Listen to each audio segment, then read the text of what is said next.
Hello সবাইকে আসসালামু আলাইকুম। ওয়েলকাম করছি আমার ব্লগ পেজ সেজাস লাইফস্টাইলে।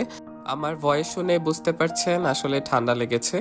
তো এই ওয়েদারে আর হলো এই শরীরে ইচ্ছে করছিল রাতের বেলা গরম গরম কোনো একটা ভর্তা দিয়ে ভাত খেতে। তো যেই ভাবা সেই কাজ, একদম টমেটো নিয়ে বসে গেলাম টমেটো ভর্তা বানাতে।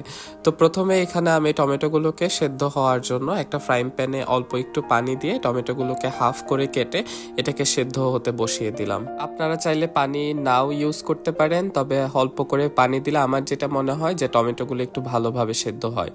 তো যাই হোক, এরপরে আমি টমেটোর যে উপরে খোলসটা আছে সেটাকে একটা চিমটির সাহায্যে সুন্দর করে তুলে নিচ্ছিলাম, যাতে করে ভর্তা বানাতে ইজি হয়। আর হলো খোসাগুলো থাকলে আসলে খেতেও তেমন একটা বেশি ভালো লাগে না। তো যাই হোক, আমি সুন্দর করে সবগুলো টমেটো থেকে সুন্দর করে খোসাটা ছাড়িয়ে নিলাম। তারপরে এখানে আমি ভর্তা বানানোর জন্য নিয়ে নিলাম পেঁয়াজ, ধনিয়া পাতা আর হলো শুকনা মরিচ। শুকনা মরিচগুলোকে একদম শুকনা খোলায় একটু ভালোভাবে নেড়ে চেড়ে ভেজে নিয়েছিলাম মচমচে করে। আর হলো আমি এখানে শীতের ধনিয়া পাতা একটু বেশি করে ইউজ করেছি। আমার কাছে মনে হয় যে যে কোনো ভর্তায় এখন শীতকালে ধনিয়া পাতা একটু বেশি দিয়ে খেতেই সবচাইতে বেশি মজা লাগে। তো যাই হোক, এখন এগুলো সুন্দর করে ভালোভাবে মেখে ভর্তাটা বানানোর পালা। ভর্তাটা মাখানোর উপরেই আসলে ভর্তাটার টেস্ট অনেকটা ডিপেন্ড করে। আর এই মাখা দেখলে তো আসলে জিভে পানি এমনিতেই চলে আসে। তো যাই হোক, আমি একটু ভালোভাবে নেড়ে চেড়ে এটাকে মেখে নিলাম। সাথে এখন অ্যাড করে দিব পরিমাণ মতো লবণ।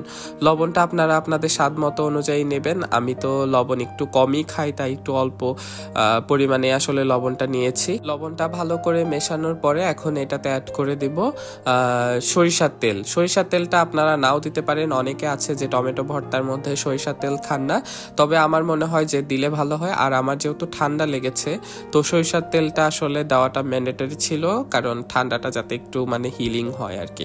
এখন ভিডিও এডিট করতে বসে এই মাখাটা দেখে এখন আমার আবার খেতে ইচ্ছে করছে।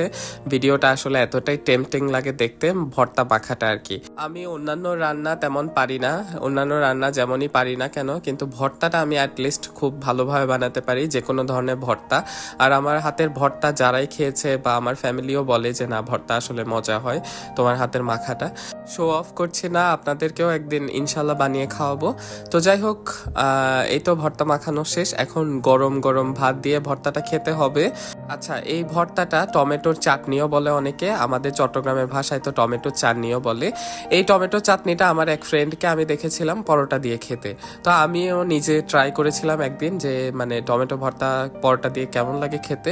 ভর্তা দিয়ে পরোটা কম্বিনেশনটা উইয়ার্ড লাগলেও ইন্টারেস্টিংলি খুবই ভালো ছিল খেতে। আপনারাও ট্রাই করে দেখতে পারেন।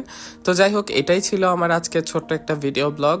আমি এখন আসলে খুবই ইররেগুলার ভিডিও আপলোড করি, তার জন্য ক্ষমা চাচ্ছি। তো যাই হোক, আমার এই ভিডিওটা যদি ভালো লাগে অবশ্যই একটা লাইক, কমেন্ট আর শেয়ার করে দিবেন। আর কে কোথায় থেকে আমার ভিডিওটা দেখছেন অবশ্যই একটা কমেন্ট করে জানাতে ভুলবেন না। তো সবাই ভালো থাকবেন, দেখা হচ্ছে এর পরের ভিডিওতে। আল্লাহ হাফেজ।